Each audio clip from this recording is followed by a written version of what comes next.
आज हम बात करेंगे एक ऐसी घटना की जो एविएशन इतिहास में एक दुखद हादसे के रूप में दर्ज है। एरोफ्लॉट फ्लाइट 3352 बारिश और कम विजिबिलिटी के बीच लैंडिंग के लिए रनवे की ओर बढ़ रहा था। कैप्टन ने एटीसी एयर ट्रैफिक कंट्रोल से लैंडिंग की अनुमति मांगी। एटीसी ने लैंडिंग क्लियरेंस दे दी, लेकिन दोनों पायलट उस खतरे से अनजान थे जो रनवे पर उनका इंतजार कर रहा था। संगीत मौत रनवे पर खड़ी थी। इस पूरी कहानी को समझने के लिए हमें एक व्यक्ति की कहानी से शुरू करना होगा। 10 अक्टूबर 1964 को बोरोडेनको नाम का एक 23 वर्षीय व्यक्ति ओम्स्क एयरपोर्ट पर ग्राउंड कंट्रोलर के रूप में काम करता था। वह शादीशुदा था और उसका एक छोटा बच्चा भी था। अक्सर उसकी ड्यूटी रात में होती थी, जिसके कारण उसे कई परेशानियों का सामना करना पड़ता था। बच्चे की देखभाल के चलते उसे रात में नींद नहीं मिल पाती थी। उस रात भी 10 अक्टूबर को बोरो अपने बच्चे की वजह से सो नहीं पाया। रात 3 बजे उसकी ड्यूटी थी और बिना सोए ही वह ड्यूटी के लिए निकल गया। इस एक गलती ने उसकी जिंदगी को नर्क बना दिया। इस कहानी को हम आगे बढ़ाएंगे, लेकिन पहले फ्लाइट की डिटेल्स जान लेते हैं। अगली सुबह यानी 11 अक्टूबर 1964 को एक TU-154 मॉडल का विमान क्रास्नोदर इंटरनेशनल एयरपोर्ट यूएसएसआर से उड़ान भरने की तैयारी कर रहा था। इस विमान में 3 शक्तिशाली इंजन थे और यह पहली बार 1972 में उड़ा था। 3 इंजनों की वजह से यह लंबी दूरी की उड़ानें भर सकता था। इस फ्लाइट में 170 यात्री सवार थे, जिनमें 16 बच्चे शामिल थे। इसके अलावा 9 क्रू मेंबर्स थे। कैप्टन बोरिस पेट्रोविच 49 वर्षीय अनुभवी पायलट थे, जिनके पास 16,365 फ्लाइट घंटों का अनुभव था। फर्स्ट ऑफिसर एनाटोली 47 वर्षीय के पास 2,748 घंटों का अनुभव था। कॉकपिट में 2 अन्य क्रू मेंबर्स विटाली प्रोनोजिन और यूरी ब्लेजिन फ्लाइट इंजीनियर थे। ये रूसी नाम आपको थोड़े अजीब लग सकते हैं, क्योंकि रूसी और अंग्रेजी उच्चारण में अंतर होता है।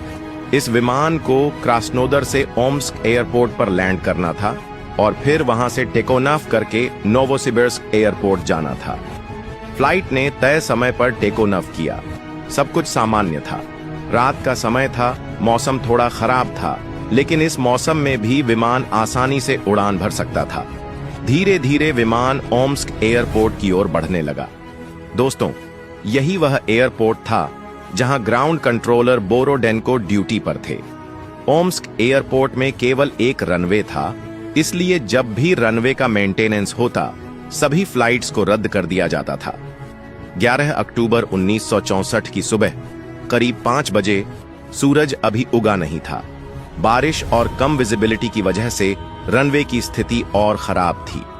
एरोफ्लॉट फ्लाइट 3352 ने एटीसी को सूचित किया कि वह लैंडिंग के लिए तैयार है, लेकिन एटीसी के सामने एक समस्या थी।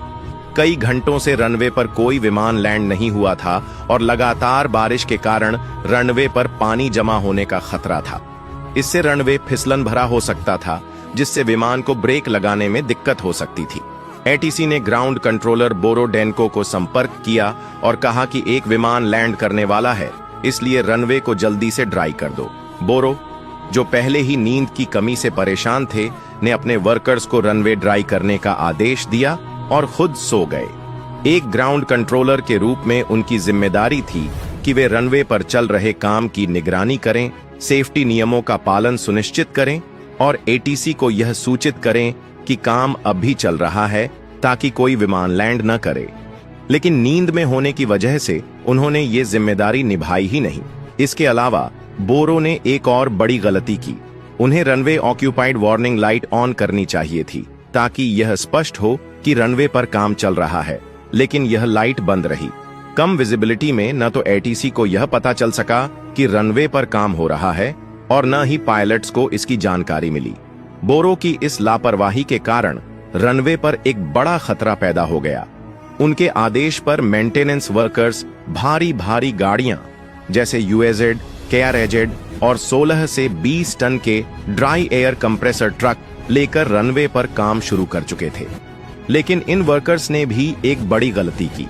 नियम के अनुसार इन गाड़ियों पर फ्लैशिंग लाइट्स ऑन होनी चाहिए थीं, ताकि दूर से दिखाई दे कि रनवे पर काम चल रहा है।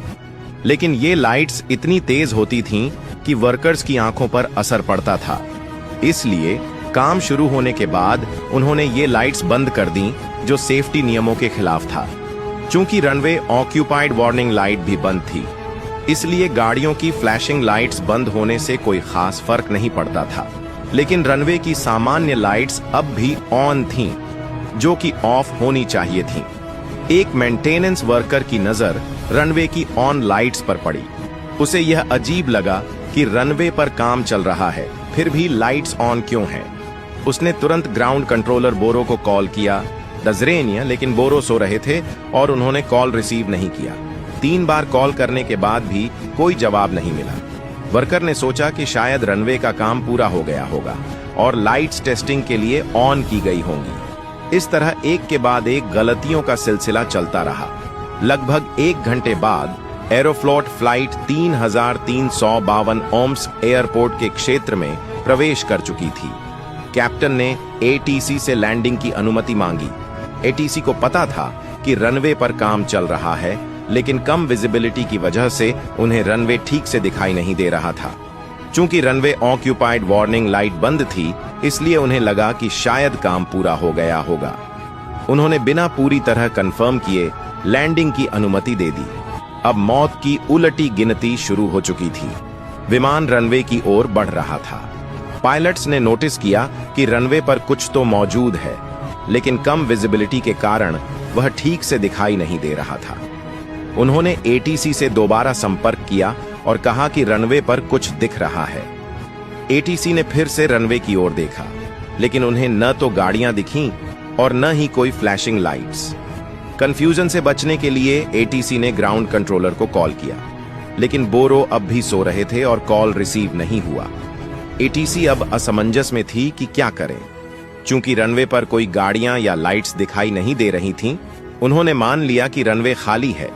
उन्होंने पायलट को कॉल करके एक वाक्य कहा, जिसके अंत में बोधना शब्द था। बातचीत स्लोवेनियाई भाषा में हो रही थी। बोधना शब्द पायलट को सुबोधना सुनाई दिया, जिसका मतलब होता है फ्री या खाली। पायलट्स को लगा कि रनवे पूरी तरह सुरक्षित है और कोई रुकावट नहीं है। विमान अपने ग्लाइड स्लोप को फॉलो करते हुए रनवे पर टच डाउन कर गया। उस वक्त विमान की स्पीड लगभग 240 किलोमीटर प्रति घंटा थी।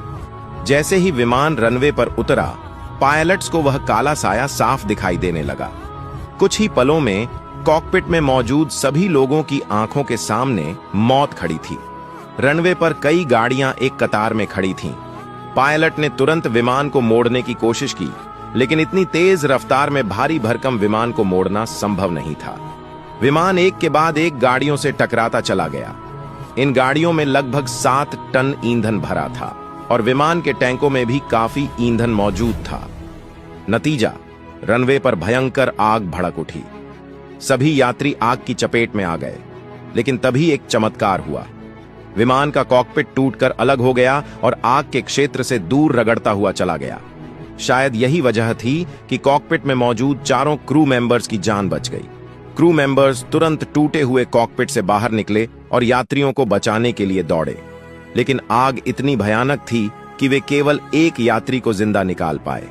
विमान में सवार 179 लोगों में से 174 की मौत हो गई। केवल 4 क्रू मेंबर्स और 1 यात्री जीवित बचे।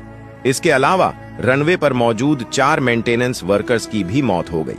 इस भयावह हादसे के बाद ग्राउंड कंट्रोलर बोरोडेनको की नींद खुली। जांच में पता चला कि एक के बाद एक कई गलतियां और लापरवाहियां इस हादसे का कारण बनी। एटीसी ने बिना पुष्टि के लैंडिंग की अनुमति दी। ग्राउंड कंट्रोलर का सो जाना, रनवे ऑक्यूपाइड वार्निंग लाइट का बंद रहना, गाड़ियों की फ्लैशिंग लाइट्स का बंद होना, मेंटेनेंस वर्कर्स का देर तक काम करना, ये सभी गलतियां इस हादसे का कारण बनी। अगर एक भी सेफ्टी नियम का पालन किया गया होता तो शायद इतने लोगों की जान न जाती। जांच के बाद दोषियों पर कानूनी कार्रवाई हुई। ग्राउंड कंट्रोलर बोरोडेनको को 15 साल की सजा मिली, लेकिन जेल में उन्होंने आत्महत्या कर ली। फ्लाइट ऑपरेशन मैनेजर को 15 साल अप्रोच कंट्रोलर को 13 साल और एयरपोर्ट मेंटेनेंस हेड को 12 साल की सजा हुई। जांच में विमान में कोई तकनीकी खराबी नहीं पाई गई। पायलट्स ने अपनी जिम्मेदारी बखूबी निभाई, लेकिन कम विजिबिलिटी और समय की कमी के कारण वे टक्कर को नहीं रोक पाए। कैप्टन बोरिस पेट्रोविच इस हादसे के बाद भी विमान उड़ाते रहे और रिटायरमेंट तक अपनी सेवाएं दी। 14 नवंबर 2016 को बुढ़ापे के कारण उनकी मृत्यु हो गई। इस हादसे के बाद चारों क्रू मेंबर्स हर साल 11 अक्टूबर को एक दूसरे को हैप्पी बर्थडे विश करते थे, क्योंकि उस दिन उन्हें नई जिंदगी मिली थी। वे इसे हर साल सेलिब्रेट करते थे। तो दोस्तों, यह थी एरोफ्लोट फ्लाइट 3352 की दुखद कहानी। अगर वीडियो पसंद आया तो लाइक करें, न पसंद आया तो डिसलाइक करें, क्योंकि यहां सीखने के लिए बहुत कुछ है। अगली वीडियो में फिर मिलते हैं।